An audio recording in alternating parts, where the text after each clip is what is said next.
100।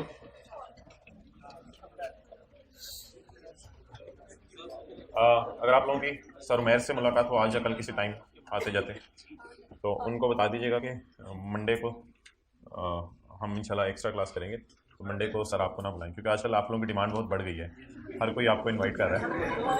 तो आप लोगों को कितना प्रोटोकॉल दिया जा रहा है, हर टीचर जो है ना आते जाते ये मेरे पास आ जाए।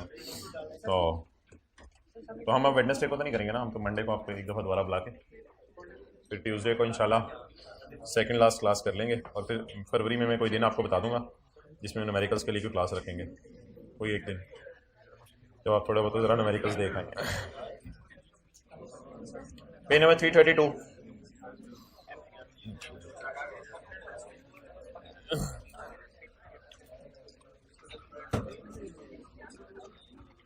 जी जी मुझे याद है, परमानेंट एस्टेब्लिशमेंट की डेफिनेशन भी रहती है अभी चैप्टर 5 के अंदर, और नहीं मेरा ख्याल कुछ रहता। पेज 332। प्रोजेक्टर नहीं चल रहा, स्क्रीन ब्लैक है।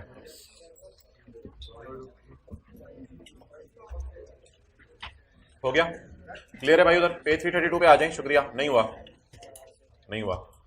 पेज 332 पे फिलहाल आ जाएं, स्क्रीन का मसला वो हल कर रहे हैं। अच्छा, हमने जो कल पढ़ा था उसको ज़रा ज़बानी सुन लेते हैं।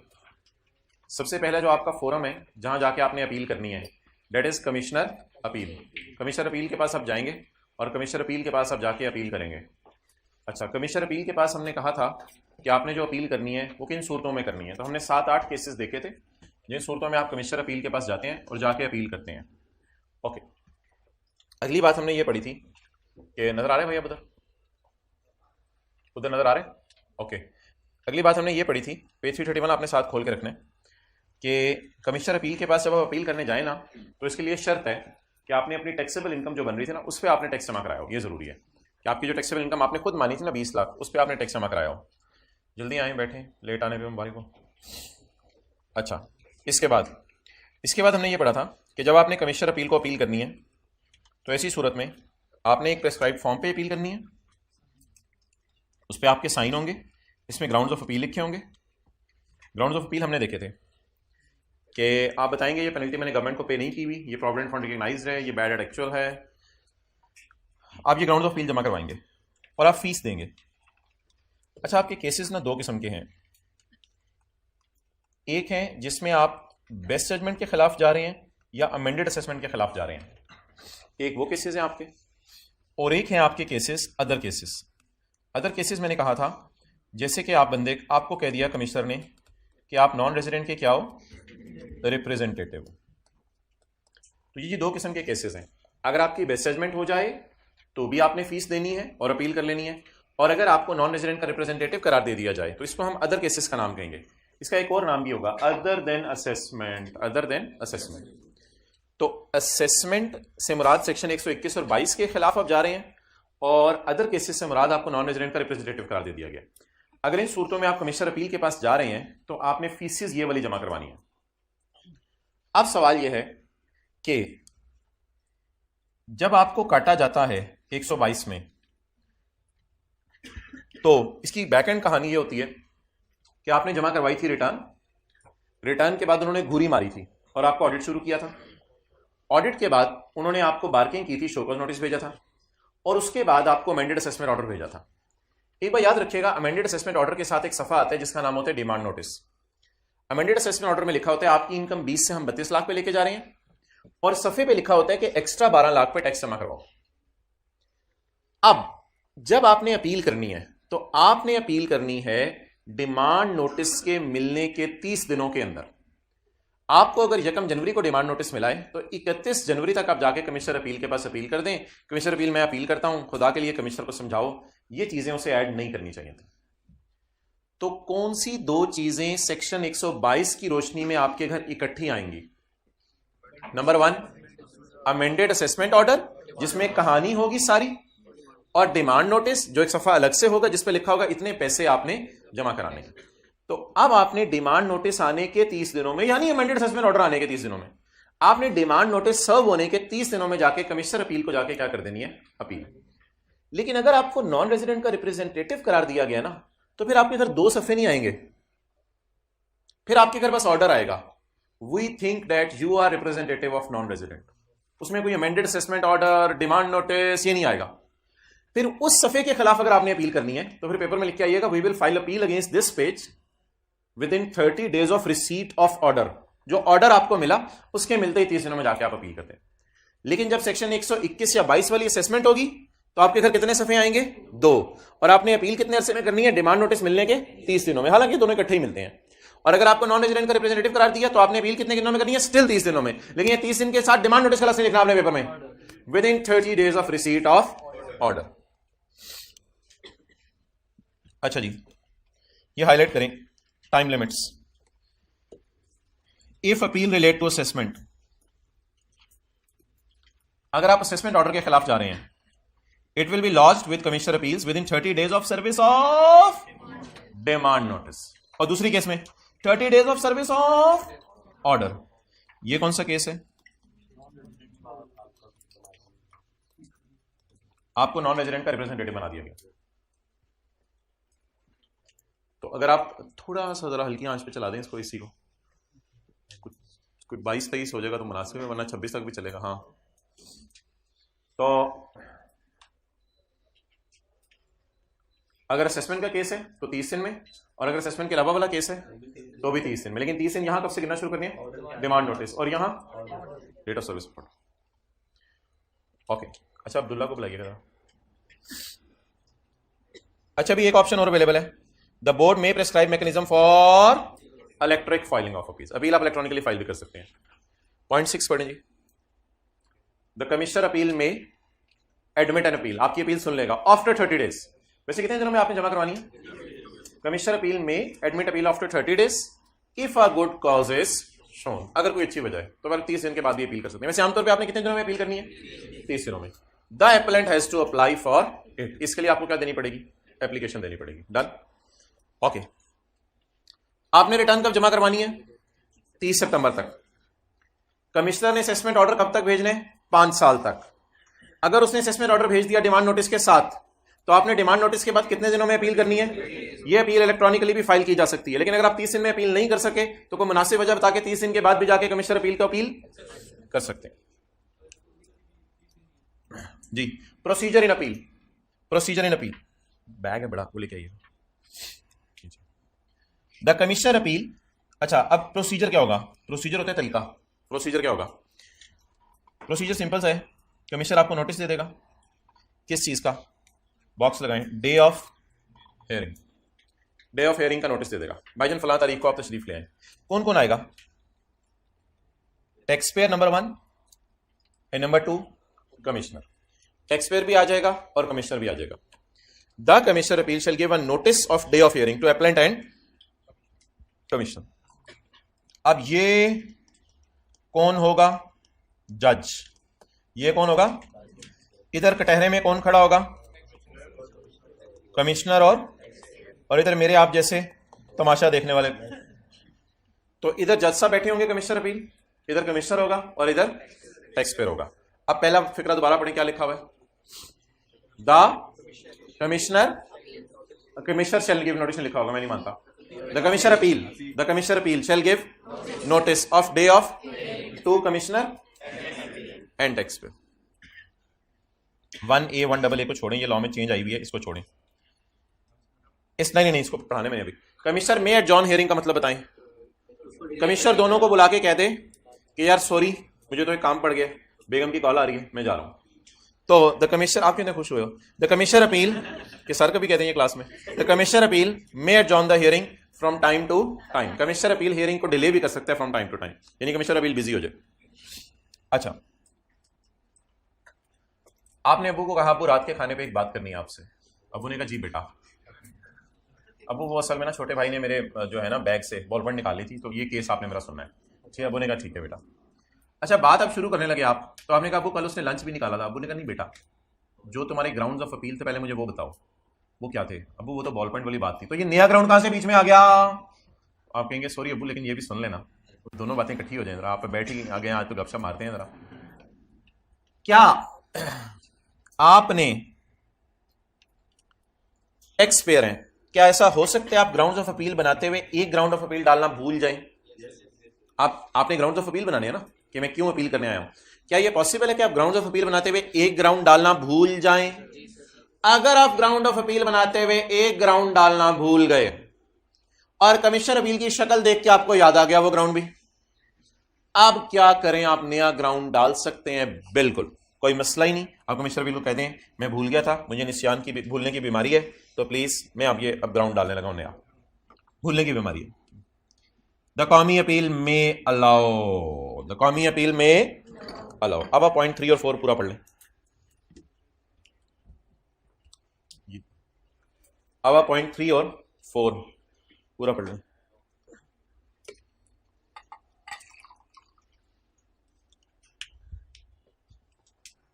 बोले जी क्या लिखा हुआ है पॉइंट 3 में? कमिश्नर अपील नया ग्राउंड फाइल। विलफुल का मतलब लिखें। क्या लिखेंगे विलफुल का मतलब?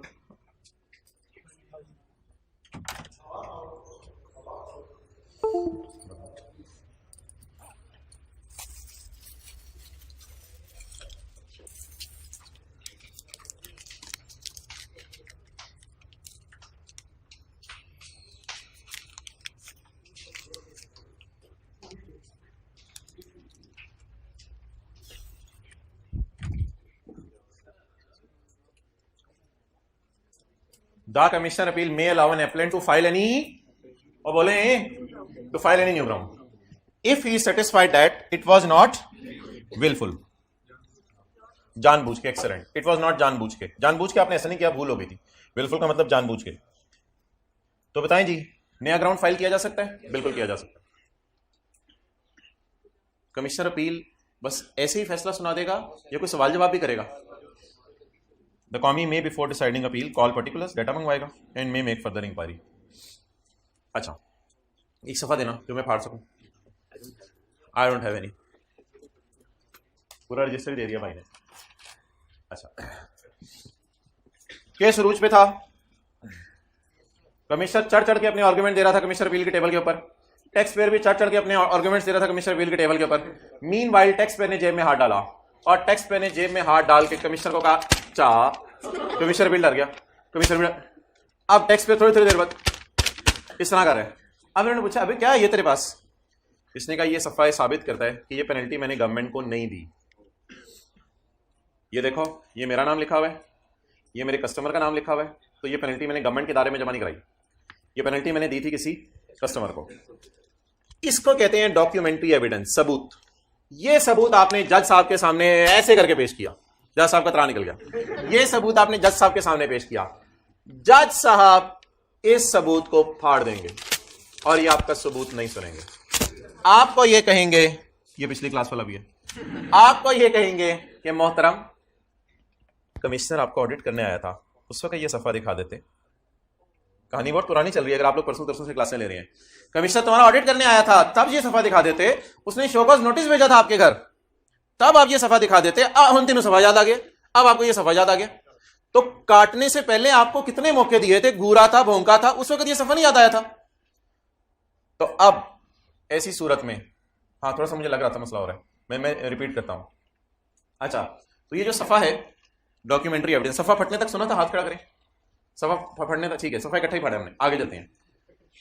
वो एविडेंस जो आपने कमिश्नर के सामने पेश नहीं किया था दौराने ऑडिट, क्योंकि कमिश्नर ने तो पहले आपको ऑडिट किया ना, वो एविडेंस जो कमिश्नर के सामने दौराने ऑडिट आपने पेश नहीं किया था, वो एविडेंस अगर आप कमिश्नर अपील के सामने दौराने अपील पेश कर दें तो कमिश्नर अपील उस डॉक्यूमेंट्री एविडेंस को भी क्या कर देगा? फाड़ के फेंक देगा, रिजेक्ट कर देगा, कहेगा मैं आपका एविडेंस नहीं मानता, क्योंकि आप टाइम जाया कर रहे हो। आपको चाहिए था ये मसला पहले ही हल करवा लेते, और कमिश्नर आपको ऑडिट करने आया था तब इस सफे को दिखा देते। कमिश्नर ने आपको शोकॉज नोटिस भेजा था तब सफे को दिखा देते। आपको काटने के 30 दिन बाद याद आया अपील करना। अब अपील के अंदर आप आगे मुझे ये कह रहे हो कि ये सफा कहां से मिला? अब ये सफे को तुम दिखा रहे हो, मैं इस एविडेंस को नहीं मानता। टैक्स पेयर कहेगा ठहरे मेरी बात को सुन लें दोनों, वो ना असल में बेगम ने कहा था आज कारपेट उठा के सफाई करनी है, वहां से मिला है।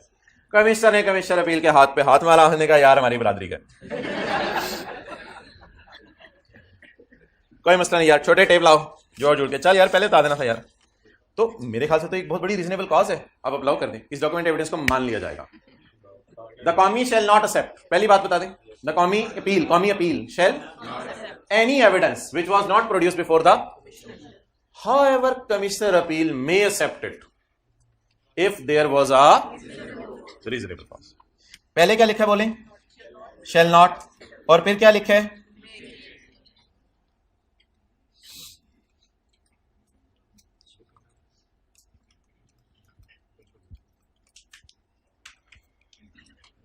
अच्छा जी अगली बात,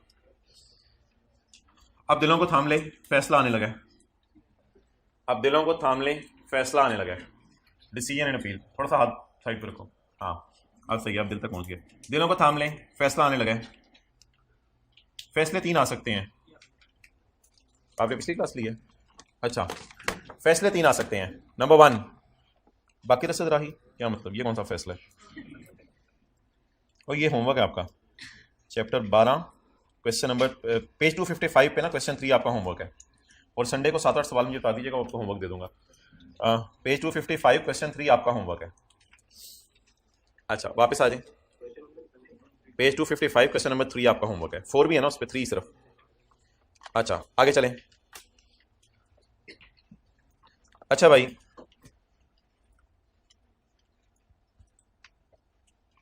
अगर कमिश्नर अपील का फैसला आया कि जी आपकी इनकम 20 ही है, तो टैक्स पेयर खुश हो जाएगा, टैक्स पेयर क्या हो जाएगा, अगर कमिश्नर अपील का फैसला आया, चेहरे ऊपर रखा करें, अगर कमिश्नर अपील का फैसला आया कि आपकी इनकम 32 है, तो टैक्स पेयर गमगीन हो जाएगा, क्या ये भी आ सकता है कमिश्नर अपील का फैसला 20 जमा 2 22, ये भी आ सकता है, यानी 6 और 4 के ऊपर कोई और आया 22, तो कमिश्नर अपील के कितने फैसले आ सकते हैं, 3, आपकी इनकम 20 है, टैक्स पेयर खुश हो जाएगा, कमिश्नर अपील का ये भी तो फैसला आ सकता है आपकी इनकम 32 है, टैक्स पेयर कहेगा अपील करने का फायदा ही नहीं हुआ, जो 32 ही रही मेरी इनकम, या कमिश्नर अपील को मिड में निकालेगा कि आपकी इनकम कितनी है, भाई साहब बता दें कमिश्नर अपील कितने फैसले सुना सकते हैं, 3, नंबर 1 कंफर्म, हाँ मैं कंफर्म करता हूं आपकी इनकम 32 ही है, जाओ जो करना है कर लो, कैंसल, आपकी इनकम 20 है, मैं कमिश्नर का फैसला कैंसिल कर रहा हूं, आपकी इनकम 20 है, मॉडिफाई, बीच बीच में फैसला आ जाए कोई,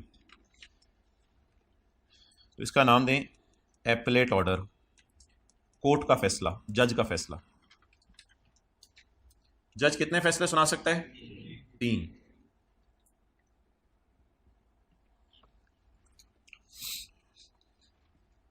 इन disposing of the appeal, disposing का मतलब डिसाइडिंग होता है, द कॉमी अपील में, हाँ तुम्हारी इनकम 32 है, टैक्स पेयर होएगा, टीपी रो, टीपी हस, okay, make an order to confirm, modify और cancel the assessment order after examining the evidence, ये क्या यार बार बार आ रहा है, other cases other cases other cases, excellent, तो असेसमेंट ऑर्डर से मुराद सेक्शन 121 और 22 है, और पॉइंट बी का मतलब है आपको नॉन रेजिडेंट का रिप्रेजेंटेटिव करार दिया, अच्छा जी अगर आपको नॉन रेजिडेंट का रिप्रेजेंटेटिव करा दिया, अदर केसेस बार बार लफ्ज आएगा, अब ये अगर आपको नॉन रेजिडेंट का रिप्रेजेंटेटिव करा दिया तो कितने फैसले आ सकते हैं, उधर भी 3 ही आ सकते हैं, लेकिन वो 3 नीचे में डिस्कस करूंगा डिटेल से, make such order as a thing fit, अगर आपको समझे कि आप नॉन रेजिडेंट का रिप्रेजेंटेटिव हो तो करार दे देगा, अगर समझे कि नहीं हो तो नहीं करार देगा, बस उसकी मर्जी, ओके, क्या ये फैसला आ सकता है कमिश्नर अपील का कि आपकी इनकम 32 नहीं 34, आप किसी दोस्त के पास गए कि मेरी फलां दोस्त से लड़ाई हो गई है, उसने मेरे पैसे मार लिए, वो पैसे लेके दो, उस दोस्त ने आपकी जेब से और पैसे निकाल लिए और गायब हो गया, आप कमिश्नर अपील के पास गए थे 32 ना करो 20 कर दो, कमिश्नर अपील ने कहा 34 करा लो और जाओ, क्या कमिश्नर, क्योंकि हो सकता है ये फिगर 4 हो, ये फिगर ही गलत हो, क्या कमिश्नर अपील ऐसा कर सकता है, लॉ मेकर कहता है कर सकता है, कौन करने लगा है, किसके साथ, करें बिस्मिल्लाह, जान ले लें इसकी, द कॉमी अपील में या commi appeal can only increase assessment, 34 can only, लेकिन इसमें ना टैक्स पेयर को थोड़ा सा जरा जाके बता दें, तेरे साथ होने लगी है, करने से पहले थोड़ा सा बता देना बस, if commissioner appeal has provided appellant a reasonable opportunity of showing cause, reasonable opportunity to hear tax payer को अपॉर्चुनिटी देगा कि मैं तुम्हारी बात सुन लेता हूं। If commissioner appeal has provided appellant a reasonable opportunity to hear tax payer, अगर आपको मुश्किल लग रहा है तो हियर करेगा टैक्स पेयर को। ही से मुराद कमिश्नर इनलैंड रेवेन्यू अपील्स या कमिश्नर अपील्स भी कहते हैं इसे। आप बताएं जी, कोई चौथा काम भी हो सकता है कंफर्म, मॉडिफाई, कैंसिल के अलावा? उस नाम का काम क्या है? इंक्रीज असेसमेंट या रिड्यूस रिफंड, इससे भी आपको काम होगा। ओके, आज हमने बस यहां तक पढ़ना है, फिर उसके बाद मैं आपको खुशखबरी सुनाऊंगा कि अगला सफ़ा रेपिटेशन है, क्योंकि वो एपलेट ट्रिब्यूनल के लिए ना, जैसे एपलेट 2 में हुआ था 2 सफ़े पढ़ के 2 सफ़े पार हो गए थे, तो अगला सफ़ा उसकी रेपिटेशन है। तो पॉइंट थ्री देख लें एंड तक कितना चैप्टर रह गया सारे। पॉइंट 3, अच्छा मुझे ये बताएं कि अगर कभी पार्टनर की इनकम, बबलू ये देखो फॉरेन टेंडिव हो गया, अच्छा अगर कभी एओपी की टैक्सेबल इनकम का केस कोर्ट में चला जाए और एओपी की टैक्सेबल इनकम रिवाइज हो जाए, तो क्या एओपी की टैक्सेबल इनकम रिवाइज होने की वजह से डिविजिबल इनकम वाली कैलकुलेशन में मसला आएगा? कोई भी सवाल में ले लेता हूं, ऐसे एओपी के चैप्टर का कोई भी सवाल ले लेते हैं। मिसाल के तौर पे ये जी एओपी की बिजनेस इनकम है, ठीक है, ये जी एओपी की टैक्सेबल इनकम है 725,475, ये 725,475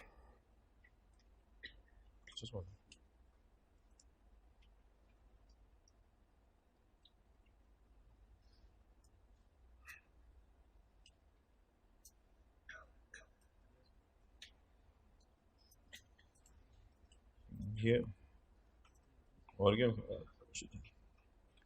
अच्छा मिसाल के तौर पे जी ये 7513000 किसकी इनकम है? बाकी रसद एंड राही एओपी की, जो आपका होमवर्क वाला सवाल है आज। 7513 एओपी की इनकम है। एओपी की इनकम को आपको पता है हम कहां लेके जाते हैं? और बोले अच्छा इस सवाल में बनी नहीं डिविजिबल इनकम, चाहिए ही नहीं था यार, हाथ दोगी जेरे साल में हाथ पाओ फिर ही पटे ने। अच्छा चलो ये अल्लाह का शुक्र है, कोई सवाल लग रहा है, इसमें निकली हुई है। अच्छा जी ऐसी कोई सवाल है, आंसर 5, टैक्सेबल इनकम है 21314 एओपी की। एओपी की इनकम आपको पता है डिविजिबल इनकम में जाती है, मुस्तफ़ा अली जैन वाले में, और जाके इनमें बांटी जाती है। बांट के फिर जो जैन का हिस्सा होता है 7105, ये उसके न्यूमेरिकल में क्या किया जाता है? किस न्यूमेरिकल में? इसके जाती न्यूमेरिकल में। आप मुझे बता दें अगर कभी एओपी का ऑडिट शुरू हुआ तो क्या एओपी की ये वाली इनकम बदलेगी?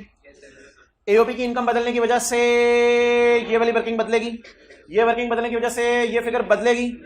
तो जब भी कभी एओपी की ऑडिट हो और एओपी को काटा जाए तो साथ 3 लोगों को और भी काटा जाएगा। क्या ये 3 लोग बोल सकते हैं मुझे क्यों काटा? नहीं। जब भी कमिश्नर अपील एओपी के खिलाफ फैसला सुनाए तो कमिश्नर अपील कमिश्नर को इजाजत देगा, जाओ जाके मुस्तफा अली और जैन की इनकम भी रिवाइज कर दो। रिपीट्स, जब कभी सारा लिखा हुआ, जब कभी कमिश्नर अपील एओपी के खिलाफ फैसला तो कमिश्नर अपील कमिश्नर को इजाजत देगा कि जाओ जाके मुस्तफा जैन और अली की जाती टैक्स कैलकुलेशंस भी रिवाइज कर दो। इस सूरत में अगर मुस्तफा जैन और अली ये आके कहें कि यार हमारी तो जनरल टाइम लिमिट 5 साल है, हमारा तो केस कोर्ट में गया ही नहीं था, आमतौर पे तो लोगों को 5 साल तक छेड़ा जाता है, हमें तो तुम लोग बाद में आके छेड़ रहे हो, तो क्या इनकी कोई ऐसी बातें सुनी जाएंगी या इनको एओपी के पार्टनर होने की वजह से मार दिया जाएगा? एओपी के पार्टनर होने की वजह से इन पे बिल्डोजर फिर दिया जाएगा और इनकी कोई बात नहीं सुनी जाएगी। If after decision of appeal, decision कौन देता है? Decision by commissioner inland revenue appeals. If after decision by Commissioner Inland Revenue Appeals any change is made in assessment of AOP or new assessment of AOP is ordered, तकरीबन एक ही बात है। कौन किसको इजाजत दे? The commissioner appeal shall authorise commissioner. इजाजत क्या है इसको जरा हाईलाइट करें। To amend assessment of partners also, ये असल में लाइन है sir. To amend assessment of partners of AOP also. साथ साथ किसको छेड़ो? पार्टनर्स को भी छेड़ो, चाहे मलंग हो, छेड़ने कोई मसला नहीं। इन this case general time limit of amending assessment will not apply. General time limit जब भी आए ना तो वो सेक्शन 122 का 2 होता है, वो जो 5 साल में छेड़ना होता है ना, तो फिर उसमें 5 साल के बाद भी छेड़ सकते हैं आप, क्योंकि कोर्ट में जब बात चली जाए तो फिर लिमिट्स खत्म हो जाती हैं। थोड़ा सा फील करोगे क्लास में बैठे हो, तो ड्राइंग रूम बनाया हुआ आपने। अच्छा जी, अगली बात, अब आप मुझे बताएं इसमें क्या फर्क है इस लाइन में, मेक और सर्व। मेक और सर्व में फर्क बताएं। क्या कमिश्नर अपील अपना फैसला मेक करके अपने कंप्यूटर में कहीं सेव कर ले, या कमिश्नर अपील सर्व भी करें? किस किस पर सर्व करें? टैक्स पेयर को आफ्टर डिसीजन। डिसीजन कहां लिया अभी हमने? 129 के 1 में लिया ना डिसीजन। आफ्टर डिसीजन प्लीज लिखें, after decision the कॉमी appeal shall specify the amount of tax, आप हेल्ड कर दें, the कॉमी appeal shall specify the amount of tax and serve the order to. तो यार काफी दिनों से हम पढ़े हैं, आपने मेक भी करना होता है और मेक करने के बाद सर्व भी करना होता है। हमने रिटर्न कब जमा करवाई थी? 30 सितंबर तक। कमिश्नर कितने अरसे में असेसमेंट ऑर्डर कर सकता है? उस साल के एंड से 5 साल के अंदर। अगर कमिश्नर ने 5 साल के अंदर असेसमेंट ऑर्डर भेज दिया डिमांड नोटिस के साथ, तो हम डिमांड नोटिस के आने के कितने दिनों बाद अपील कर सकते हैं? 30 दिनों में। जब हम अपील कर देंगे तो कमिश्नर अपील को चाहिए कि 120 साल में फैसला 120 दिन में फैसला सुना दे। अब ये तलवार किसके सर पे लटक रही है? कमिश्नर। अब इसको हाथ को ऐसे करके आपने ऐसे नहीं करना, ऐसे ही करते रहना है। अब ये तलवार किसके सर पे लटक रही है 120 दिन वाली? कमिश्नर अपील के सर पे। कमिश्नर अपील को चाहिए अगर जज बने तो जल्दी जल्दी इंसाफ के फैसले करे, लोगों को तंग ना करे। The कॉमी appeal will pass an order within, लेकिन ना इस तरह पेपर में गुजारा नहीं चलेगा 120 डेज से। 120 डेज के आगे ना हमेशा आपको लिख के आना पड़ेगा कुछ, of filing of appeal, appeal file करने के 120 दिन में। It can further be extended by 60 days. अच्छा जी, आपने अब्बू को कहा कि अब्बू भाई के साथ मेरा मसला है, तो घंटे में ना मेरा मसला हल कर दें। अब मैं अब्बू को रिक्वेस्ट कर दी, अब्बू ने कहा चलो ठीक है 9 बजे शुरू करते हैं, 10 बजे तक तुम्हारा मसला हल कर देंगे। बीच में आपने 9:05 पे कहा अब्बू मैं आई गो टू वॉश, फिर थोड़ी देर बाद अब्बू जरा मेरा दोस्त आ गया। अब क्या वो टाइम काउंट किया जाएगा 1 घंटे में? वो टाइम काउंट नहीं किया जाएगा। कमिश्नर अपील का क्या दिल चाह रहा है, कितने अरसे में फैसला सुनाए? Tax payer alternate dispute resolution committee बनवा ले। ये पढ़नी है हमने अभी, ये वो वाली कमेटी नहीं है। Tax pair alternate dispute resolution committee बनवा ले, या टैक्स पेयर पाकिस्तान से बाहर सैर करने चला जाए, तो फिर इस टाइम को बीच में काउंट नहीं किया जाएगा। Following time will not be counted in delay at request of tax payer और postponement due to alternate dispute resolution. चलें, ये थी आज की कहानी। तो ये 2 सेक्शन थे आज। कौन कौन सा? प्रोसीजर और डिसीजन। प्रोसीजर का क्या मतलब है? ओके, अब एक चीज मैं आपको कराने लगा, इसको आपने यही याद करना है। एपलेट ट्रिब्यूनल में ना 2 किस्म के जजेस होते हैं, एक कानून जानने वाले और एक डेबिट क्रेडिट जानने वाले। ये जरा बड़े लेवल का कोर्ट है। ये कमिश्नर अपील तो एक अकेला बंदा है ना, ये जरा बड़े लेवल का कोर्ट है। अच्छा, जुडिशियल मेंबर कानून दान कौन हो सकता है? जो कभी हाई कोर्ट का जज रह चुका हो ना, तो अब वो अपने आप को डाउनग्रेड करा के रिटायर होने के बाद एपलेट ट्रिब्यूनल का जज भी बन सकता है। कोई डिस्ट्रिक्ट जज होते हैं पाकिस्तान में, जो डिस्ट्रिक्ट जज हो या रह चुका हो, वो भी अपने आप को आके इधर अपनी नौकरी लगवा सकता है। जो हाई कोर्ट में वकील हो, एडवोकेट जज नहीं होते, एडवोकेट वकील होते हैं। जो हाई कोर्ट का वकील हो, जिसका तजर्बा कम से कम या और कोई क्वालिफिकेशन अगर बोर्ड बता दे कल कला को, तो ये कानून दान होते हैं, इनको कहते हैं कानून समझने वाले। और अकाउंटेंट मेंबर कौन हो सकता है? अकाउंटेंट मेंबर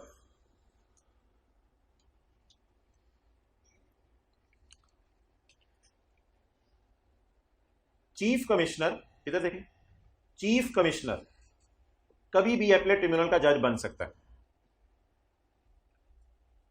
ऐसा कमिश्नर या कमिश्नर अपील जिसका 3 साल का तजर्बा है, वो भी अपीलेट ट्रिब्यूनल का जज बन सकते हैं, बीइंग एन अकाउंटेंट मेंबर है। चीफ कमिश्नर बिना तजर्बे के, 2 दिन के तजर्बे के साथ भी अपीलेट ट्रिब्यूनल का जज बन सकते हैं।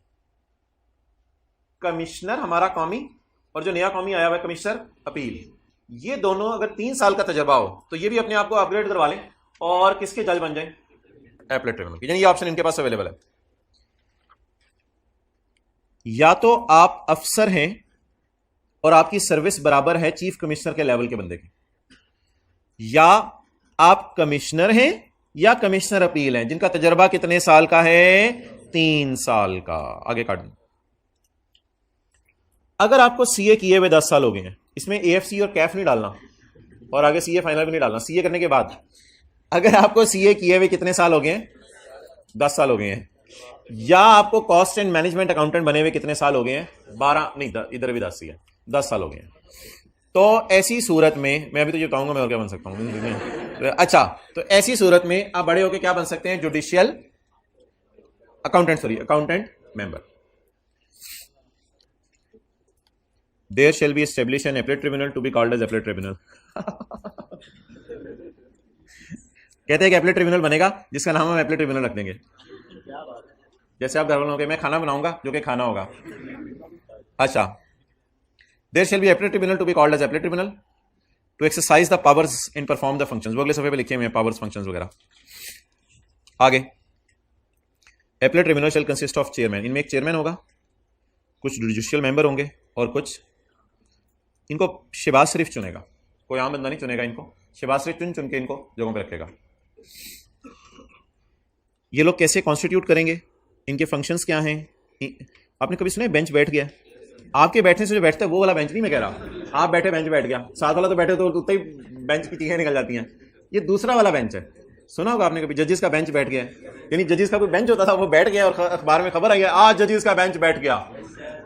इसका क्या मतलब होता है, यानी the constitution, functions of benches and procedure of appellate tribunal shall be बता बाय प्राइम मिनिस्टर। ये भी कौन बताएगा, प्राइम मिनिस्टर बताएगा। Done, okay.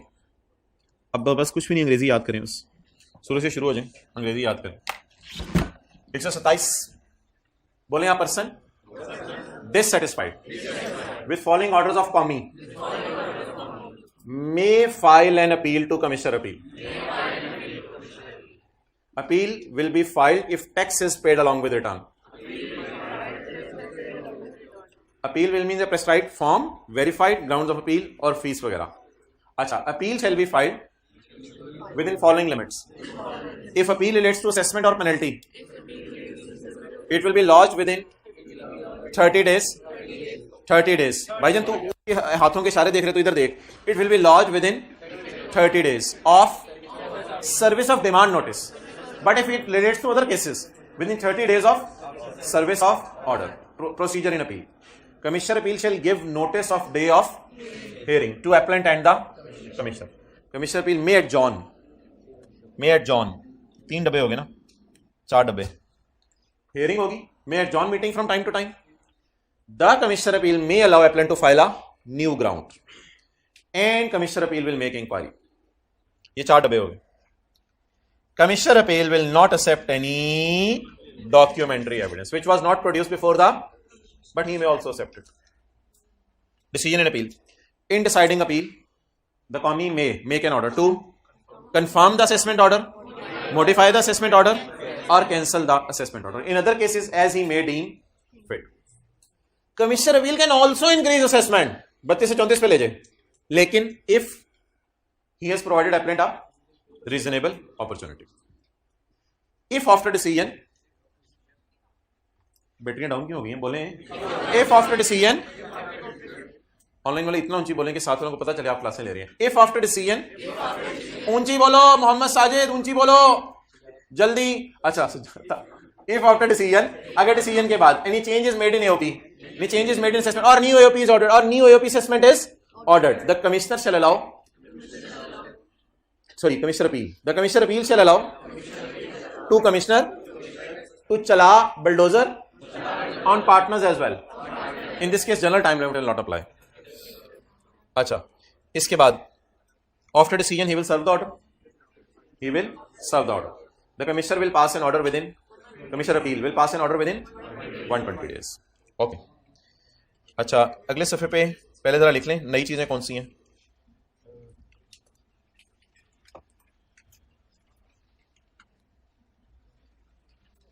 ताकि हम इसको ओवर करके फिर पास पेपर शुरू। प्लीज इस तरह कमेंट किसने किया है? अब आपने अगली अपील किसके पास करनी है? और बोले एपलेट ट्रिब्यूनल के पास। मैं पॉइंट 2 पढ़ रहा हूं पहले। अपील आपने किसमें करनी है? वेरीफाई किसमें होगी? अच्छा, यहां पे रुक के जरा मुझे बताएं कि एपलेट ट्रिब्यूनल के पास अपील कौन कौन कर सकता है? अगर फैसला आया कि इनकम टैक्स पेयर आपकी 20 लाख है तो टैक्स पेयर क्या हो जाएगा? खुश। तो कमिश्नर अपील के फैसले से टैक्स पेयर हो गया खुश। कमिश्नर तप जाएगा और तपता तपता जाएगा, तप जाएगा और तपता तपता जाएगा किसके पास? एपलेट ट्रिब्यूनल के पास। एपलेट ट्रिब्यूनल क्या कहेगा? मैं बहुत तपा हुआ हूं, मुझे और ना तपाना वरना मैं तपता तपता जाऊंगा, हाई कोर्ट से हुआ हूंगा। ठीक है, तो अगर कमिश्नर अपील तपा हुआ है तो किसके पास जाएगा? एपलेट ट्रिब्यूनल के पास। लेकिन अगर फैसला आ गया कि आपकी इनकम 32 है, फिर कौन तपेगा? Tax payer. फिर क्या? टैक्स पेयर शां शां पां पां इसके सर में से बातें आना शुरू हो जाएंगी। अब ये तपता तपता जाएगा, एपलेट ट्रिब्यूनल जाएगा। अब ये तपता तपता कहां जाएगा? एपलेट ट्रिब्यूनल कौन कौन जा सकता है? अगर ये तपे तो जा सकते हैं, अगर ये तपे तो जा सकते हैं, तो ये दोनों तपते तपते जा सकते हैं। जो तपेगा वो, ये जिंदगी का सूल, जो तपेगा वो। आप लोग सबर भी कर लिया करेंगे, कभी हर दिन तपने में जाना ही नहीं होता। अच्छा पढ़ें जी। वेयर अ टैक्स पेयर, अगर टैक्स पेयर तपे या कौन तपे? कमिश्नर तपे। ऑब्जेक्ट एतराज करे, तपे किस चीज पे तपाए? Order of commissioner appeal. The tax payer और commissioner may file an appeal to appellate tribunal के जज। मेरी सुनो, खुदा के लिए देखो क्या फैसला आया। तो तपते तपते कहां जाने? Okay, accompanied by fees. Commi अगर तपा हुए तो वो फीस नहीं पे करेगा। फीस सिर्फ किसने पे करनी है? File to appellate. ओ, इधर तो 60 दिन मिल गए। उधर कितने दिनों में अपील करनी थी? आपने कमिश्नर अपील के पास कितने दिनों में अपील करनी थी? जल्दी बताएं। 30 दिनों में। और एपलेट ट्रिब्यूनल के पास कितने दिनों में अपील करनी है? 60 दिनों में।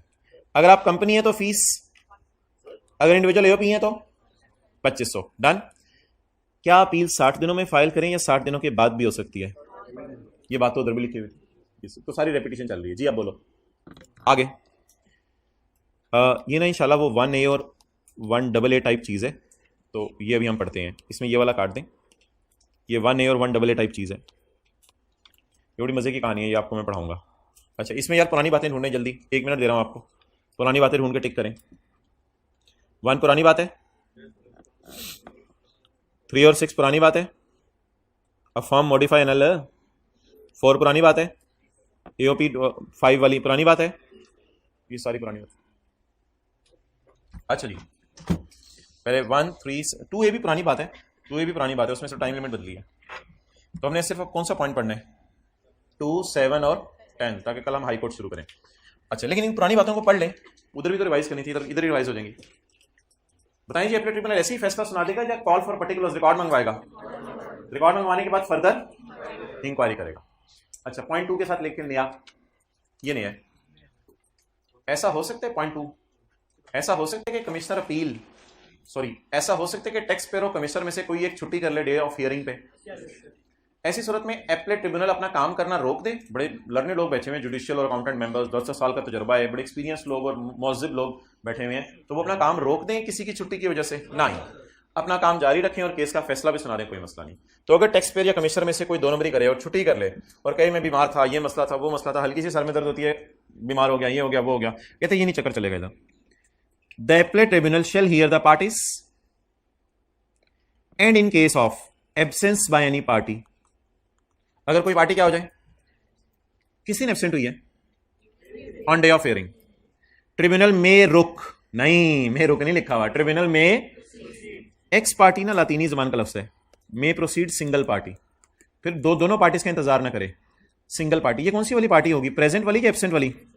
एब्सेंट वाली कहां से, एब्सेंट वाली ने आ जाने तो आप लोगों ने भाग जाना है, तो ये प्रेजेंट वाली होगी। द ट्रिब्यूनल में proceed single party, single party अब कौन होगी उधर, एब्सेंट वाली या प्रेजेंट वाली सिर्फ, to decide the appeal. Absent के खिलाफ फैसला नहीं होगा, लुट नहीं मची हुई, फैसला होगा on the basis of available record. फाइलें शाइलें पड़ी होंगी, आप पढ़ के डिसाइड कर लें। अगले ने ग्राउंड्स ऑफ अपील में पूरी बात लिखी होती है मेरे ख्याल से, ग्राउंड्स ऑफ अपील वो जमा करा के गया था, उसको पढ़ लें पूरा, अगर टेक्स्ट पर छुट्टी पे तो दोनों ना आए तो फिर सड़क पे खड़े होकर बीन बजाएं। अब लॉ ने नहीं उस इशू को डिस्कस किया, तुम क्लास में डिस्कस कर रहे हो, क्लास के बाद ना आना। एपलेट ट्रिब्यूनल के जज ने कहा फैसला सुनाने, यार 6 महीने नहीं ना, 6 महीने ऑफ फाइलिंग, जब हम अपील फाइल कर देंगे उससे कितने महीने में फैसला सुनाने, 6 महीने में। एपलेट ट्रिब्यूनल का जज कितने फैसले सुना सकता है, 3, वही वाले। इसका अभी थोड़ी देर पहले हमने नाम क्या रखा था, एपलेट ऑर्डर। मुझे अभी तक एपलेट की स्पेलिंग नहीं आई, PPLLT होता है या क्या होता है, एक जगह पे ना, खैर जो सीए करने के बाद भी ये लाते हैं, एक जगह पे शायद एपलेट का लफ्ज़ लिखा हुआ है कहीं आगे जाके, उसमें पता चल जाएगा। हाँ ये P आता है, LL आता है और T एक दफ़ा आता है, ठीक है आज याद हो गए, सुबह की क्लास में 2 दफ़ा टी ठोक दिया है। अच्छा तो 2 L है।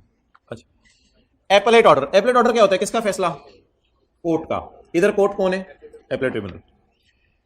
Where the appeal relates to an assessment order, the appellate tribunal may make an appellate ऐसे भी लिखा था सी, the appellate tribunal may make an order to affirm, बत्ती modify, affirm का मतलब confirm, affirm का मतलब confirm, बाकी ज्यादा मसले तो डिक्शनरी देख लेना, और NL का मतलब cancel। appellate tribunal may make an order to affirm assessment order, to modify or to cancel the assessment order। इधर एक बिल्कुल छोटी सी नई बात है ब्रैकेट में, एपलेट ट्रिब्यूनल इनलैंड रेवेन्यू का जज गुस्सा कर गया, कमिश्नर को कहा यार तूने सही तरह ऑडिट नहीं किया, और कमिश्नर अपील को कहा तेरे से केस होके आया है, अगर तू ही सही तरह सुन लेता केस तो मेरे तक बात आती ना, हम इतने लर्नेड लोग हैं, हमें और बड़े काम होते हैं, छोटे छोटे केस हमारे सामने तुम लाते हो। अगर एपलेट ट्रिब्यूनल का जज गुस्से में आ जाए तो वो फैसला नहीं सुनाएगा, ये नई बात है। अब क्या करेगा बता दें, remand the case back to commissioner, commissioner को बैक, कमिश्नर बैक मार दिया मैंने, अब तू केस खुद ही देख, गाड़ी नहीं बैक मार देती कभी, तो commissioner the remand the case back to commissioner और कमिश्नर अपील। फिर वो लोग क्या करते रहे, फर्दर इंक्वायरी वही करते रहे, अब हमारे जजों का काम नहीं है ये, 10 साल सीए के तजर्बे ने भी यही करने थे, तो फिर और अचार की दुकान लगा लेता। अच्छा अच्छा करो आगे, ये क्या मतलब है, where appeal relates to decision other than assessment, आपको क्या करार दे दिया गया, नॉन रेजिडेंट का रिप्रेजेंटेटिव। ट्रिब्यूनल में make an order to affirm, तुम हो नॉन रेजिडेंट के रिप्रेजेंटेटिव, तुम थोड़े अरसे के लिए हो, तुम थोड़े अरसे के लिए नॉन रेजिडेंट के रिप्रेजेंटेटिव हो, और कैंसल तुम नहीं हो नॉन रेजिडेंट के रिप्रेजेंटेटिव। तो 3 ऑप्शंस हैं, या तो तुम हो, या थोड़े अरसे के लिए हो रिप्रेजेंटेटिव, या तुम नहीं हो। ये बात कॉपी पेस्ट है आगे, इंक्रीज वाली और डिक्रीज वाली, एओपी वाली बात याद है, ये कॉपी पेस्ट है बिल्कुल। अच्छा हो गया, आधे घंटा पहले फारिग हो गए। अच्छा यार मुझे बताएं, ये मेक करना जरूरी है या मेक करके सर्व करना भी जरूरी है, किसने क्या मेक किया पहले ये तो बता दे, पता ही ना चले मेक क्या हो रहा है। एपलेट और कमिश्नर अपील, इधर से जूता आएगा उड़ता हुआ तेरे बालों के अंदर आएगा। कमिश्नर अपील कौन है, कमिश्नर अपील कहां से आ गया, एपलेट ट्रिब्यूनल ने मेक किया है। क्या मेक किया है, एपलेट ऑर्डर, किसके लिए मेक किया है, टैक्स पेयर और कमिश्नर के लिए। मेक करने के बाद अगला काम क्या करें, कम्युनिकेट कर दे बस। क्या मेक करके अपने कंप्यूटर में रख ले या कम्युनिकेट करें, ट्राई करें, बोलें कम्युनिकेट, दोबारा बोलें कम्युनिकेट, चलें केट। द एपलेट ट्रिब्यूनल शैल केट its order to tax payer and commissioner. Order कौन सा वाला, 132 का 3 और 6 वाला, ओके 3 और 6, 132 का 3 और 6। भाईजान किताब खोल के मुझे बताएं अपने लॉ की कि एग्रीकल्चर इनकम एग्जेम्प्ट है। अच्छा, वैसे इस किताब में कहीं लिखा हुआ है? किस चैप्टर में लिखा हुआ है? चैप्टर 13। चलो इतना तो हुआ कि चैप्टरों के नंबर याद हो गए, जनवरी तक यही हो जाए बड़ी बात है। अच्छा आगे, ज्वेलरी का बेचना किस हेड में जाता है, जरा मुझे देख के बताएं। इस किताब में लिखा हुआ है? किस चैप्टर में लिखा हुआ है? अच्छा, सरासी की सैलरी बताएं कितनी है, इस किताब में देखें। सोने की देख, अच्छा सरासी की सैलरी इस किताब में ढूंढ के बताएं जरा कितनी है। नहीं मिलेगी, चले छोड़े परे। इस कॉलेज की बिल्डिंग का रेंट बताएं इस किताब में देख के। मिलेगा इस किताब में? इस किताब में मिलेगा? बोले मिलेगा या नहीं मिलेगा? इस किताब में नहीं मिलेगा। अच्छा, इसको कहते हैं फैक्ट और इसको कहते हैं लॉ। लॉ, जिन बातों का जवाब लॉ से मिल जाए ना उसे कहते हैं it is a question of law, और जिन बातों का जवाब इस किताब को खोल के आपको नहीं मिलेगा इसको क्या कहते हैं? Question of fact. चले मैं अगला सवाल आपसे पूछता हूं, ये जो जमीन है 10 मुरब्बे, ये शौकत की है या अकरम की है? इट इज अ, जवाब नहीं देना था, आपने बताना था ये सवाल किस नौयत का है, शौकत की है या अकरम की है। It is a question of, इस जमीन पे क्या काश्त हो रहा है, लॉ से नहीं पता चलेगा। It is a question of fact, इस जमीन पर कितना काश्त हुआ, क्वेश्चन ऑफ फैक्ट। जमीन की काश्त के पैसे बैंक में पड़े हुए हैं या कैश में पड़े हुए हैं, क्वेश्चन ऑफ फैक्ट। वो पैसे उसके अकाउंट में पड़े हुए हैं या निकलवा लिए हैं, क्वेश्चन ऑफ फैक्ट। ये पैसे टैक्सेबल हैं या एग्जेम्प्ट हैं, it is a question of law. तो कुछ जिन चीजों का जवाब लॉ से मिल जाए that is called as question of. क्यों ये डिस्कशन की है, इसकी डिस्कशन की समरी सुन के फिर आपने आगे जाना है। हाई कोर्ट ये केस नहीं सुनता, कौन से वाले? बोले बोले बोले। क्वेश्चन ऑफ फैक्ट वाले केस हाई कोर्ट नहीं सुनता। हाई कोर्ट कहते हैं कोई लॉ में बारीकी है ना तो मुझे बताओ। अब आप कहेंगे हाई कोर्ट ने क्या लॉ में बारीकी बतानी है, मेरे से पूछने ज्वेलरी कहां जाती है, और वो बात अपनी जगह। मैं लॉ में मसले भी तो है ना, मिसाल के तौर पे फुल टाइम टीचर अलाउंस पहले माइनस करने या आपने फॉरेन टैक्स रेट पहले माइनस करने, लॉ नहीं कुछ नहीं बताया हुआ। अब ये क्वेश्चन ऑफ लॉ है, हमने तो अपनी तरफ से बना लिया था ना, आई कैप ने इधर सोल्यूशन में ऐसा किया था तो इसलिए टीचर भी इसी तरह करा रहे हैं, तो लॉ में तो नहीं लिखा हुआ ऐसा कुछ। तो जब कभी लॉ में एम्बिग्यूटी आए तो वो हाई कोर्ट केस सुन लेता है। लेकिन जब कोई फैक्ट हो कि सरासी की सैलरी कितनी है तो कमिश्नर तुम्हें ऑडिट में पता चलनी चाहिए थी, कमिश्नर नहीं पता चली, कमिश्नर अपील ऑडिट देख लेता, कमिश्नर अपील इंक्वायर कर लेता, नहीं पता चला तो अपने ट्रिब्यूनल के जज देख लेते।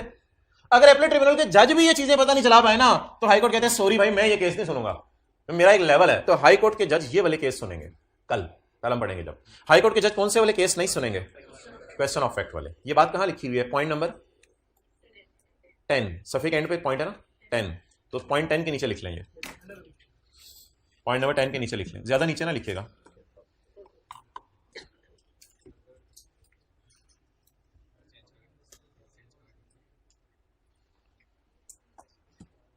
ग्लास उधर पड़ा हुआ है, ग्लास, हाँ कह दो किसी को।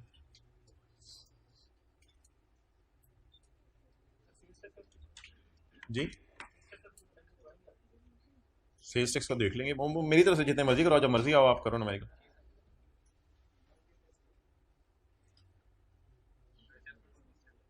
कोई आज का टेस्ट दिखाना है आपको? अच्छा कि आपने याद करा दिया, मैंने आपको बताया था टेस्ट। मैं आपको दिखाता हूँ जरा टेस्ट में, एक मिनट टेस्ट मुझे दिखाने दें। अच्छा यार चलो शीत, मैं ये तो मैं भी दे दूँ। एक सवाल है जिसमें उसने प्रॉफिट से चला है, अकाउंटिंग एक्सेप्शन ऐड की है, टैक्स एक्सेप्शन लेस की है और टैक्सेबल इनकम उसने निकाल दी है। ये एक सवाल है पहला। इसमें उसने बताया कि मैंने कैलकुलेशन करते हुए ये किया है, और सवाल उसका ये है कि give your comments on tax treatment, किसकी टैक्स ट्रीटमेंट पे कमेंट दे दें। ये जब हमने सीए किया था तब आया था सीए फाइनल में, तो लेकिन उसमें से जो सीए फाइनल वाली एडजस्टमेंट से मैंने उड़ा दी है और बाकी एडजस्टमेंट जो है वो डिग्री ने दी है। यानी मैं आपको बता रहा हूँ कि हमारे ज़माने में सीए कैसा होता था, तो ये सवाल ज़रा ट्राई कीजिएगा। अच्छा ये पहला सवाल है। दूसरा सवाल टेस्ट के अंदर चैप्टर 3 में से एक कोड ऑफ एथिक्स का है, कोई सीए फर्म है और नॉट अ पब्लिक इंटरेस्ट, और एक सवाल सिर्फ ये है पहली अमेंडमेंट की डेट आपको बता दी गई है, दूसरी अमेंडमेंट की डेट आपने बतानी है। पहली दफ़ा आपको काट लिया गया है, आपने बताना है दूसरी दफ़ा कब तक काटा जा सकता है, ये कर लेंगे बस ये छोटी सी चीज़ें हैं। तो टेस्ट का क्वेश्चन 1 तो बनता है, वैसे जाके ज़रा देखना तो चाहिए एग्जामिनेशन हॉल में कि चल क्या रहा है उधर आजकल। क्लियर? ठीक है, पेपर चार्ट अकाउंटेंट से चेक होंगे, ये वाला टेस्ट भी बता दिया होगा आपको। तो ये टेस्ट आप दें तसल्ली से, ताकि इसके ऊपर भी आपको जो है वो फीडबैक मिले कि आपका मसला क्या रहा है। चलें जी, ये नोट कर लें।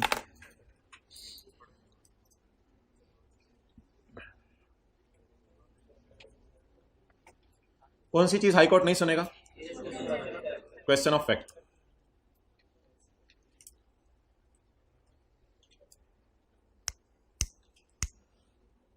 आज जो साथ वाले के भी दिल में आ गया है टेस्ट रूम में चला जाऊं। अब इन तिलों में तेल नहीं रहा।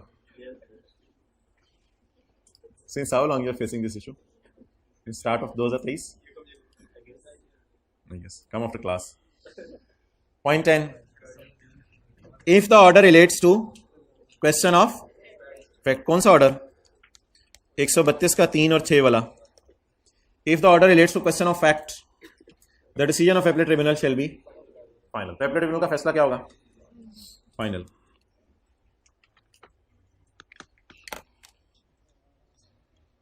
अच्छा, एक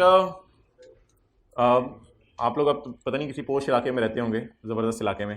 हमारे इलाकों में तो ये होता है, वो रेडी वाले आ जाते हैं, आलू ले लो, टिंडा ले लो, और वो उन्होंने टेप रिकॉर्डर भी लगाया होता है। वो बेचारा जिस दिन बीमार भी होता है ना, तो भी वही उसी तरह फ्रेश आवाज़ आ रही होती है, आलू ले लो, टिंडा ले लो। जिस दिन उसका बेटा आता है तो भी आवाज़ बाप की आ रही होती है, आलू ले लो, टिंडा ले लो। तो वो क्यों, ऐसे क्या मसला है, क्या चक्कर क्या है? टेप रिकॉर्डर है, टेप रिकॉर्डर लगाया होता है। कुल्फ़ी ले लो, ठंडी कुल्फ़ी, बादाम वाली कुल्फ़ी, ये लगे होते हैं। तो ये खुद नहीं बोल रहे होते, बोल बोल के फिर डेप्रिसिएशन हो जाती है ना, तो इसलिए इन्होंने नई टेक्नोलॉजी निकाली हुई है। ठीक है, छोटे बच्चे जा रहे हो तो वॉल्यूम और ऊंची करके। ठीक है, तो इसी तरह पेज नंबर 331 पे आया, पेज 331 पे, इसको ना जाके गले लगाइएगा आज घर में, इस सफ़े को। पेज 331 पर मुझे बताएं कि जब आपके घर असेसमेंट ऑर्डर आ जाए और आपके घर डिमांड नोटिस आ जाए, ये दोनों चीजें आपके घर आ गई। अब डिमांड नोटिस के 30 दिनों में आपने जाके किसके दरबार में अपील करनी है? Commissioner appeal. कमिश्नर अपील को जाके कहना, कमिश्नर अपील खुदा के लिए मेरा केस सुनो। आप कमिश्नर अपील के दफ्तर में गए और ये ग्राउंड्स ऑफ अपील आपने जमा करवा दिया। ये ग्राउंड्स ऑफ अपील आप जमा करवा के निकले हैं, तो कमिश्नर अपील को पता है कि मैंने 120 दिन में फैसला सुनाना है। कमिश्नर अपील को ये पता। आप जैसे ही निकलने लगे तो कमिश्नर था पीछे था कमिश्नर। कमिश्नर ने टेप रिकॉर्डर ऑन किया हुआ था, पैसे दो पैसे दो पैसे दो। आपने कहा कौन से? मैं 20 लाख पे टैक्स जमा कराया हूं। कमिश्नर ने कहा नहीं, ये जो 20 और 32 का डिफरेंस 12 लाख है ना, ये जो पुत्र जो तुझे डिमांड नोटिस भेजा है, ये टीका लगवाने को मैं कह रहा हूं, चल पैसे दे। अब आप कमिश्नर अपील के दफ्तर से बाहर निकले, पीछे कमिश्नर आपके लगा हुआ है, पैसे दो पैसे दो पैसे दो पैसे दो। आप कह रही हैं मैंने अपील कर दी है, मैंने तो अपील कर दी है। कमिश्नर अपील ने कहा कमिश्नर ने कहा वो अलग बात है। कमिश्नर ने कहा वो अलग बात है कि आपने कमिश्नर अपील को अपील कर दिया है, केस का। कमिश्नर ने कहा यह अलग बात है कि तूने कमिश्नर अपील को अपील कर दिया है। वो कमिश्नर अपील जो भी फैसला सुना 120 दिन में, वो तेरी किस्मत, लेकिन मुझे फिलहाल ये पैसे चाहिए क्योंकि मुझे लग रहा है मैं केस जीत जाऊंगा। अब पुराने लॉ में यह था कि टैक्स पेयर को ना मजबूरन ये पैसे फौरन देने पड़ते थे। बाद में अगर केस जीत जाए तो रिफंड हो जाते, वो मसला नहीं। तो क्या मैंने कहा इतनी देर में, अगर टैक्स पेयर ने कमिश्नर अपील को क्या जमा करवाए? ग्राउंड्स ऑफ अपील, जिसमें टैक्स पेयर ने कहा खुदा के लिए मेरे साथ ये ना करो। कमिश्नर स्टिल क्या कहेगा? पैसे दो पैसे दो पैसे दो, कमिश्नर कहता रहेगा। अब नया लॉ आया, उसने थोड़ी सी छूट दी। उसने टैक्स पेयर को कहा, टैक्स पेयर वापस जाओ कमिश्नर अपील के दफ्तर और एक एप्लीकेशन दो। टैक्स जमा कराना 12 लाख पे मेरे लिए अनड्यू हार्डशिप है। अनड्यू हार्डशिप है, इतना बड़ा मसला है, अनड्यू है, मेरे लिए जस्टिफाइड नहीं है। और टैक्स पेयर रोने लग गया, सर प्लीज प्लीज हमने चावल के साथ दाल बनानी है। सर दाल नहीं खरीद सकेंगे, चावल उबले हुए पे चीनी डाल के खाऊंगा मैं। कमिश्नर अपील के आंसू top top top top top top. यार इतनी तेरे साथ होगी यार, इतने भी पैसे नहीं तेरे पास। कमिश्नर अपील, कमिश्नर को हल्का सा टच करा के, कमिश्नर मैं ना जरा इसको कर रहा हूं, बस कर दे, बंद कर टेप रिकॉर्डर। तो कमिश्नर अपील कमिश्नर को कहेगा, कमिश्नर अपील कमिश्नर को कहेगा कि इससे पैसे ना लो। देख रहे हो इसके बाल, इससे पैसे ना लो, क्योंकि ये पैसे जमा कराना इसके लिए अनड्यू हार्डशिप है। और टैक्स पेयर ने रोते रोते ये भी कह दिया, सर बेगम भी चली जाएगी फिर घर से, सर ये बहुत अनड्यू हार्डशिप है, प्लीज खुदा के लिए कुछ सोचें। और फिर कमिश्नर अपील के आंसू, कमिश्नर ने कहा ठीक है ना यार, तुम्हें कह दिया। कमिश्नर अपील 30 दिन की छूट दे सकता है, बस 30 दिन तक अब टैक्स पेयर टैक्स जमा नहीं कराएगा, रिलैक्स हो जाएगा। 30वें दिन जब 30 दिन पूरे होंगे, भाई जी इधर सुनो, तो 31वें दिन की सुबह कमिश्नर अपील फजर की नमाज पढ़ के टैक्स पेयर के घर चला जाएगा और वही टेप रिकॉर्डर बाहर ऑन कर देगा। आलू ले लो, टिंडे ले लो, नहीं क्या, पैसे दो पैसे दो। अब आप भागते भागते चले जाएंगे दोबारा कमिश्नर अपील के पास, और कमिश्नर अपील को कहेंगे ये देखो ये जो तुमने क्या रखे हुए हैं कमिश्नर, सर ये ना पैसे मांग रहे हैं, और अब ना मैं सिर्फ पानी उबलने पे रख के आऊं, इस दफा चावल भी नहीं डाले। दूसरी बीवी भी चली जाएगी, बहुत ज्यादा होगी, सॉरी बाबा सॉरी। अच्छा तो सर ये कमिश्नर अपील के आंसू top top top top top top, यार यार खीर हो गई है। कमिश्नर अपील के दिल में दोबारा रहम का मादा जागा, और कमिश्नर अपील ने कहा पुत्र रिलैक्स कर। किसको कहा? टैक्स पेयर को। टैक्स पेयर को कहा रिलैक्स कर, बात सेट करके आ, फिर इधर मेरी बात सुन, तू बेशक 30 दिन और भी टैक्स जमा ना करा, मैं फैसला सुना दूंगा 120 दिन में, लेकिन 30 दिन तुझे और छूट दे रहा हूं, और टैक्स जमा ना करा। अब लॉ मेकर को गुस्सा चढ़ गया कमिश्नर अपील पे, लॉ मेकर को गुस्सा चढ़ गया कमिश्नर अपील पे। लॉ मेकर ने कहा कमिश्नर अपील बाहर निकल, इधर आ, ये जो तूने दूसरी दफा छूट दी है ना, ये मुझे पसंद नहीं आई, हालांकि मैंने तुझे इजाजत दी हुई है लॉ मेकर ने कहा, लेकिन दूसरी दफा छूट तुझे देनी नहीं चाहिए थी। अब अगर दे भी दी है ना, तो एक काम कर, अब तू इन्हीं 30 दिनों में कमिश्नर अपील फैसला भी सुना, हालांकि आम हालात में उसके पास 120 दिन होते हैं, इन्हीं 30 दिनों में तो क्या सुना, फैसला भी सुना। अब बेचारा मरता क्या ना करता, कमिश्नर अपील दूसरी दफा छूट देके फंस जाएगा, और उन्हीं 30 दिनों में केस का क्या सुनाना पड़ेगा इसको, फैसला। पढ़ें जी मजे की कहानी, पेज 332 पे 1A और 1AA। अगर कमिश्नर अपील सोचे दैट टैक्स रिकवरी, बड़ा पेज क्यों ढूंढ रही है, लिखा हुआ है, अगर कमिश्नर अपील सोचे कि टैक्स रिकवरी, ऊपर लिखे फ्रॉम टैक्स पेयर, प्लीज लिखना ये, अगर कमिश्नर अपील सोचे कि tax recovery from tax payer shall cause undue hardship, आगे लिखे फॉर टैक्स पेयर। ये हार्डशिप किसके लिए? टैक्स पेयर के लिए।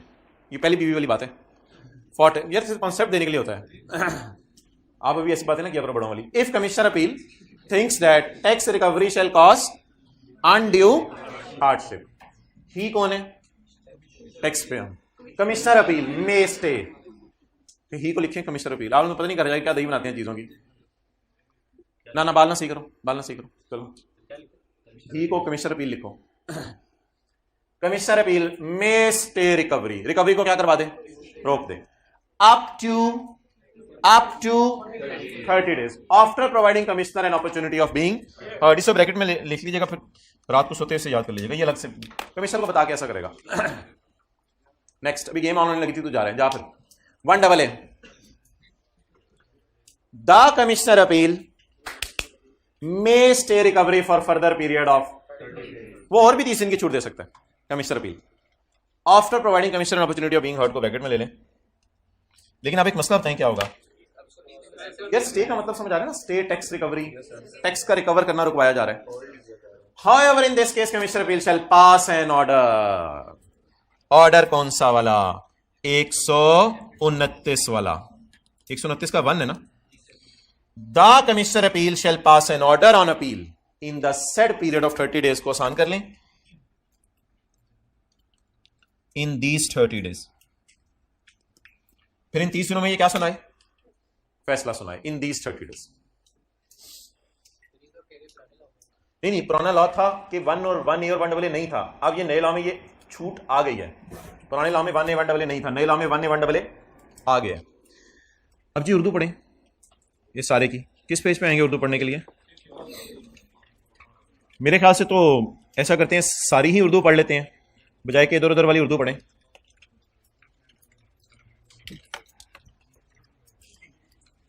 आज हमने सेक्शन कौन सा पढ़ा, 128, उसके बाद 129। CIRA दोनों को बुलाएगा। अब सुने, अब अगर CIRA मुनासिब समझे तो कमिश्नर को कह देगा कि टैक्स देना टैक्स पेयर के लिए मुश्किल है, तो कमिश्नर 30 दिन तक टैक्स पेयर से टैक्स नहीं मांगेगा। कमिश्नर अपील ऐसा करने से पहले कमिश्नर को अपॉर्चुनिटी देगा। चुप यार, कमिश्नर अपील कमिश्नर को बताकर टैक्स पेयर को टैक्स जमा कराने के लिए 30 दिन की और छूट दे सकता है, लेकिन इसके लिए शर्त है कि फिर इन अगले 30 दिनों में केस का फैसला सुना दे। कमिश्नर अपील वो सबूत कबूल नहीं करेगा जो कमिश्नर के सामने टैक्स पेयर ने पेश नहीं किया।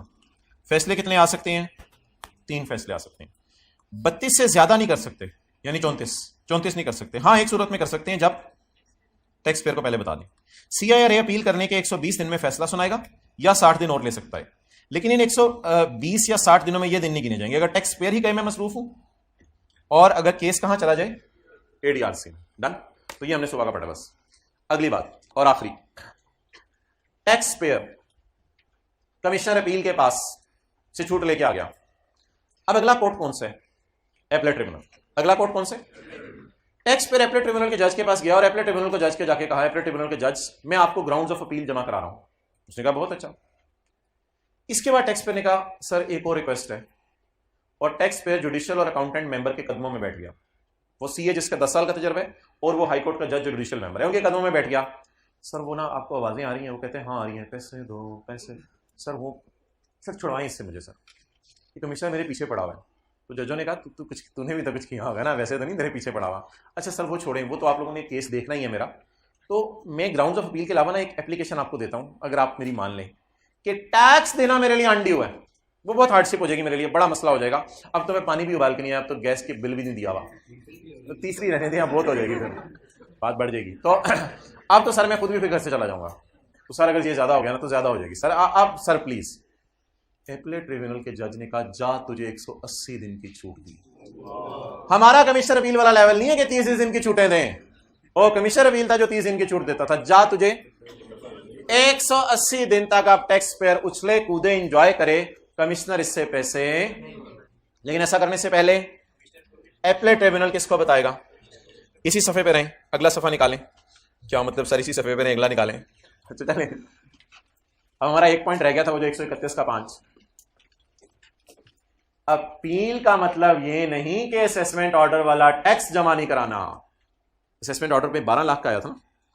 अपील का मतलब ये नहीं कि 12 लाख वाला टैक्स जमा नहीं करवाना, वो तो जमा करवाना ही। टैक्स पेयर ट्रिब्यूनल को कह सकता है, इसको करें के टैक्स पेयर ट्रिब्यूनल को कह सकता है कि अभी मेरे से टैक्स रिकवर। अब आप किसकी मिन्नतें डाल रहे हैं जाके? एपलेट ट्रिब्यूनल के जजों की। अगर ट्रिब्यूनल को लगे कि टैक्स का रिकवर करना टैक्स पेयर के लिए मुश्किलात पैदा कर सकता है, तो ट्रिब्यूनल इजाजत दे सकता है। किसको? टैक्स पेयर को, कि 180 दिन तक तुमसे टैक्स नहीं रिकवर किया जाएगा। बहरहाल ये इजाजत देने से पहले कमिश्नर ट्रिब्यूनल को बताएगा या ट्रिब्यूनल कमिश्नर को? ट्रिब्यूनल कमिश्नर को बताएगा। तो लेकिन अब आपको याद रखिएगा 181वें दिन टैक्स देना पड़ेगा, 181th डे पे आपको टैक्स देना पड़ेगा। नहीं, इसमें ऐसा वो कुछ नहीं है कि अगले ने ये करना है वो करना है, उसमें डबल अपील डबल रिक्वेस्ट भी नहीं है। पढ़ें जी 131 का 5, पेज कौन से? 334। If a taxpayer has filed an appeal, the tax as per assessment order. Assessment order में किस पे टैक्स मांगा गया था? 12 लाख पे। The tax on 12 lakh will still be payable. Tax जमा कराना है। अपील करने का मतलब ये नहीं कि टैक्स माफ हो गया। However, टैक्स पेयर के पास ऑप्शन क्या बताएं? He can apply किसको? ट्रिब्यूनल को। किस लिए अप्लाई करेगा? For stay of recovery. आगे लिखे from tax pair, for stay of recovery from tax pair, कि मेरे से टैक्स मत लो। ऑन रिसीविंग एप्लीकेशन, ये मैं हूं पेज नंबर 334 पे। ऑन रिसीविंग एप्लीकेशन, किसने दी एप्लीकेशन? किसको? ट्रिब्यूनल के जज को, और उसने रिसीव कर ली। On receiving application, if tribunal consider, उधर थिंक लिखा हुआ था, इधर कंसिडर, एक ही बात है। If tribunal think that recovery of tax, ये लाइन काट दें। If tribunal think that recovery of tax shall cause undue hardship to taxpayer, the tribunal may stay recovery of tax up to, it will be done after providing commissioner an opportunity of being heard. The stay order shall expire in 180 days. इसका मतलब क्या है? 180 दिन बाद tax देना पड़ेगा।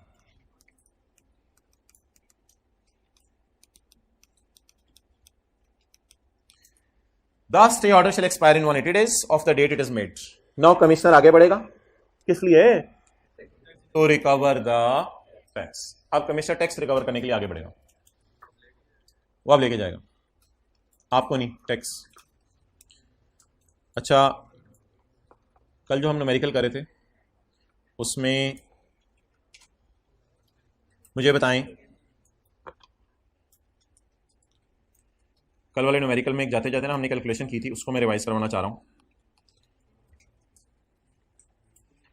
कल numerical था पेज नंबर 258 पे। इधर देखें, हमने ना एक चीज़ लेस की थी, कंपनी का शेयर। वो कैसे लेस किया था? 50 समझ आ गया कैसे किया था? ये पेज नंबर 258 पे है, ऐसे लेस किया था ना हमने। फिर एंड पे एक और हमने कैलकुलेशन की थी, वो हमने की थी बाकिर और उमर। इसमें हमने एसपीएल को नहीं डाला था, लेकिन क्या डाला था? टोटल। और उसमें मैंने आपको कहा था, देखें सारे इधर देखें, उसमें मैंने आपको कहा था कि अब ये 50 क्योंकि कंपनी को बांट दिया, इसको फारग कर दें। अब कितने पार्टनर बच गए? 2 पार्टनर बच गए। अब क्या करें? 20 जमा 30 कितना होता है? 50।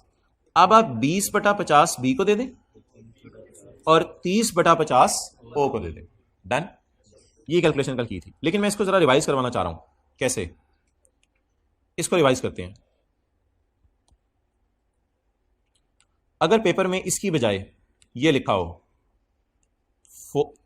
2:3:4, तो यहां क्या करेंगे? यहां 4/9। एक्सेलेंट। कितना लोगों ने बताया? 4/9। यहां 4/9 करेंगे। ये हिस्सा कंपनी का ना, याद है ना? आखिरी वाला हिस्सा कंपनी का था कल। लेकिन जब पार्टनर के न्यूमेरिकल में जाएंगे तो क्या करेंगे? इसको छुपा देंगे और क्या करेंगे? बी के लिए और ओ के लिए 3/5। तो ये थोड़ी सी टेक्निकल चीज थी जो हमने सीखी, क्योंकि कल सवाल में ना एक कड़िच हो गई थी, वो ये थी कि कंपनी भी उसने बीच में डाल दी थी, हालांकि इससे पहले पार्टनर कंपनी नहीं होता। तो उनको कल ही समझ आ गई थी ये बात, आज जरा क्लियर होगी। तो कंपनी का हिस्सा कितना आपने फारग करना है? पूरे को लेके 4/9। लेकिन जब कंपनी को उसका हिस्सा दे दें तो हिस्से बचे कितने? 5। अब 2/5 और 3/5। अच्छा, चैप्टर 15 में आए। चैप्टर 15 में आके मुझे बताएं कि पास पेपर का क्वेश्चन निकालें।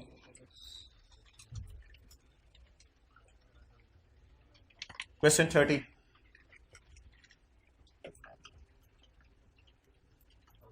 कल पढ़ा था कंसील्ड एसेट क्या होता है। अगला सवाल बताएं जी। मुझे आप लोग पावर बताएं कमिश्नर की, अगर वो कंसील्ड एसेट किसी बंदे का इंपाउंड कर ले, गवर्नमेंट ढूंढे जाके, किसी भी बंदे का कंसील्ड एसेट गवर्नमेंट इंपाउंड कर ले, तो क्या पावर है? पेज नंबर कोई बताए? 330 का पॉइंट 1।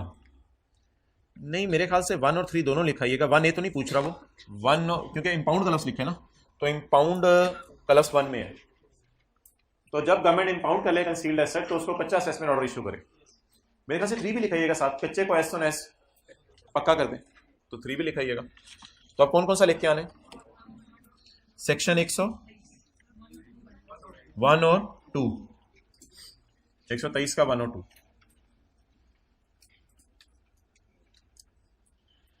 अगला सवाल, ये छुट्टी तेरी मेरी कुट्टी, तो दोबारा कल दोस्ती कर लेंगे। क्वेश्चन 32। आजकल तो कुट्टी करनी पड़ती है ना, वरना साथ वाला तंग करता रहता है बार बार। Question 32, specify the circum under which commi, ओहो इधर अंडर, ये उस क्लास से क्यों निकलना शुरू हो गए? Specify the circumstances under which commi की पावर है to issue a notice demanding a return of a less than 12 month. भाई क्या कर रहे हो उधर, बैठे रहो। स्पेसिफाई करें सर्कमस्टांसेस जब कमिश्नर को यह पावर है कि 12 महीने से कम की रिटर्न मांगे। भाईजान ये तो हमने बहुत पुराना पढ़ा हुआ है, ये तो हमने महीना पहले पढ़ा हुआ है। हमने पढ़ा था पेज नंबर 314 पे कि 12 महीने से कम की रिटर्न जो मर जाए या ये हो जाए उनसे मांगी जा सकती है, कब्र पे जाके नहीं मांगनी, उनके वर्षा से। नेक्स्ट, ये सवाल है जानदार, सारे जीरो अटेंटिव हो जाए क्लास में। Also state the power of commissioner, अगर वो बंदा फेल हो जाए रिटर्न जमा कराने में, एज रिक्वायर्ड बाय नोटिस, जो कि नोटिस दे के उसे कहा फिर भी जमा ना कराए विद इन द टाइम।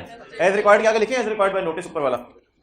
उसे नोटिस दे दिया फिर भी ज्यादा जमा नहीं करा रहा। Excellent, best judgement. फिर इसको पकड़ लें और एक कमरे में ले जाएं जहां 4 बंदे होते हैं, तो इसको वहां जाके डाल दें। इसकी क्या कर दें? क्यों, ये क्या कर रहे हैं? मैं बताता हूं ये क्या कर रहा है, आपको बताने की जरूरत नहीं, मैं बताता हूं ये क्या कर रहा है। He fails to furnish a return, he fails to furnish a return, section 121, furnish even in response to notice. Okay, मैं आपको छुट्टी दे रहा हूं कल तक के लिए।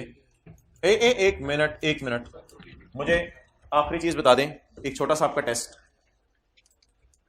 आपने रिटर्न जमा करवाई है, यहां से एंड पे कितने सालों में आपको काटा जा सकता है? 5 सालों में। कल मुझे आते ही याद कराइएगा, आपको मैं बताऊंगा। यहां से 180 दिनों में आपकी रिटर्न की कमी पूरी कराई जाती है, याद है? यहां से 180 दिन के अंदर आपकी रिटर्न में कमी हो वो पूरी कराई जाती है, और यहां से 6 महीने में ऑटोमेटेड एडजस्टमेंट हो सकती है। ये बात कितने लोगों को याद आ गई कि इनको पड़ी हुई थी? दोबारा, आपको काटा कितने अरसे में जा सकते हैं? ये कल कल कर लीजिएगा, अभी छोड़े। ऑटोमेटेड एडजस्टमेंट कितने अरसे में हो सकती है? 6 महीने में। रिटर्न में कमी कितने अरसे में पूरी कराई जा सकती है? 180 दिनों में। ये कल जरा आते ही याद कराइएगा मुझे कि पेज 325 पे आपको लिखवा दूं। ओके, अल्लाह हाफिज़। यार टेस्ट दे जाइएगा, वो हजरात हाथ खड़े कर दें जिन्होंने आज का टेस्ट नहीं देना। एक खड़ी हो जाए आप। नहीं देना, मैंने पूछे सवाल से इतना सुना। और किसने नहीं देना भाई? भाई हाइब्रिड में हाथ खड़ा करें जिन्होंने टेस्ट नहीं देना। ये लोग क्लास के बाद मुझे जनरेटर के पास मिले। कोई शर्म कर लें, कोई हया कर लें, कोई मरने का खौफ भी खत्म हो। अच्छा,